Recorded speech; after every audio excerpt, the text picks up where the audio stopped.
Let me start off by saying I am not a financial advisor. And I might be a pretty simple guy and I'm very plain spoken. But here's an idea for you.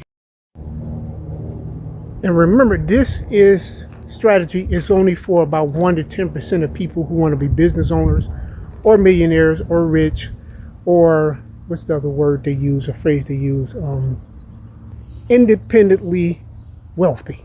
Try to get some good light. Where's the light the best? Out doing some yard work. Yard is pretty atrocious, but I'm trying to get it together for the 4th of July, which is tomorrow. And you've probably seen me post videos on customizing the van. You might have seen videos in the past of me working on houses that I bought, and actually plan on having my kids live in so they don't have to pay rent or mortgage. But anyway, that brought me to the subject matter of how to become a millionaire in your lifetime, especially if you're poor or middle class. What's the easiest way for a person who's coming up from the bottom to become a millionaire? Not a paper millionaire or a cash millionaire, but a millionaire maybe in assets, and then from there maybe you can grow to become liquid. Well, the easiest way to do it is first to become middle class. And I believe that with everything. The fastest way to become a millionaire is first to become middle class. Now, what that means is you're probably going to have to get a trade school certificate or a college degree or start your own business. The easier way to do it for the 1 to 10% of us who want to do this, want to control their lives, because remember, 90% of all people are sheep. They just want a paycheck every 2 weeks. They don't want to think about it. They don't want to work hard. They want to just if they have a good middle class job, they just want to put their cash in a 401k, wait it out to 65, 70, take the money out, and then die within the next 5 years. But if you get bigger plans, I want to tell younger people, because I'm an older cat, if you can't tell, how they could become a millionaire starting with, say, at the age 25 to 45. And the reason that time period is important because you have a lot of start over time at that age. I'm using this plan. I've been using this plan for the last 5 years. And how I got started, I thought to myself, after becoming a successful designer and then later a virtual reality designer, and going and getting 4 bachelor's degrees using the GI Bill and stuff like that, I thought if I were to put in as much time as I did in getting those 4 bachelor's degrees and the 5 trade school certificates that I had, if I had concentrated on becoming a millionaire or becoming rich in the same time frame, would I also have been successful? I think the answer is yes.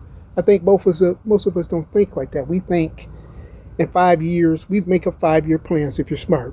If you don't have a 5-year plan, first of all, please keep watching the video, but you should have a 5-year plan. And you should redo the 5-year plan or reboot the 5-year plan every 5 years. When you're successful, you should make a new 5-year plan. That's how you should design. I'm a designer. Design your life. With that being said, what was it? I started my first business when I was 30. It was successful. I was a roofer. Then the housing market crashed, and I went broke. So I went to college. Spent 6 years in college. Came out of college. Got my first middle class job in 2015 for the automotive industry. And once I started making, let's say, $75,000 a year, I started taking 10% automatically and started investing it. Out of the 401k, separate from the 401k, I was buying my first house, I paid cash, second house cash, third house cash. But I'm paying cash in the city like Detroit, where I can get houses from anywhere from $1,000 to $500. By me being a former carpenter before I became a designer, houses didn't mean nothing. Fixing them didn't mean anything. My brother is a kitchen and bathroom guy. My other brother is a heating and cooling specialist. My nephew's all a handyman. And I was a roofing contractor. So fixing houses for us was nothing. And after that, working 15 years, constantly taking out 10, 20% of my money and investing it. It got me to where I am now, where I have 3 vans that I'm converting to mobile event or video game vans, and I plan on buying more. And the reason I'm doing that is because the thought process is simple. I don't want to retire at 70 and then figure out what I got to do with the money. So what I'm doing is I'm taking my money now and investing it in assets that would make me money. So I'll probably end up cash poor but asset rich. I'd rather follow the rules of thirds, where you would have, let's say it's $1 million. 1/3 of it would be cash, 1/3 of it would be property, real estate, and 1/3 would be your business. But you might not want to have that much cash, because cash laying around does you no good. So you always want to invest cash, but you want to have cash on hand because opportunities come up. Somebody might need to sell their house, whatever the case may be. Now, again, this is a risky approach to becoming rich. It's almost like gambling, but life is a gamble in and of itself. Out in this backyard, the mosquitoes ain't joking. I just cut the grass, so there's all kind of bugs flying around. But with that being said, let's say you're 25 years old, you get your first job, trying to find a light, and you're making $75,000 a year. For 5 years, you stack that money up in your 401k. Over a 5-year period, you're looking at $150,000 to $200,000 cash. You never really wanted to work. You always wanted your own business. At 30 years old, you got your seed money. The money you couldn't get from a bank loan, you are now the bank. Borrow the money from yourself, but here's the key. Don't take the money out of your 401k and spend it on cars, luxury items, or trips. You have to take the money and spend it on assets. And some people would say, well, you're going to take a penalty if you take the money out of your 401k. You're 100% right. This plan is for the person who doesn't have the discipline to save $200,000, don't give a damn about their job, willing to pay the penalties, because out of the penalties, let's say $150,000, you only keep $120. You know you can flip the $120 into $240. It's not a perfect strategy. It is gambling, if you think about it, but you're gambling or you're betting on yourself. So, and the time to do this is when you're young, because let's say if you start at 25, you're not 30, it doesn't go well, just go get another job. Do it again. Maybe when you're 45, you stop gambling yourself. If you can't make it happen, you just set in there and save you $300,000 to $500,000 in your 401k and live like everybody else. How do you get around the idea of subsidizing or offsetting the penalties that you might incur if you take the money out your 401k? My solution was to start a nonprofit.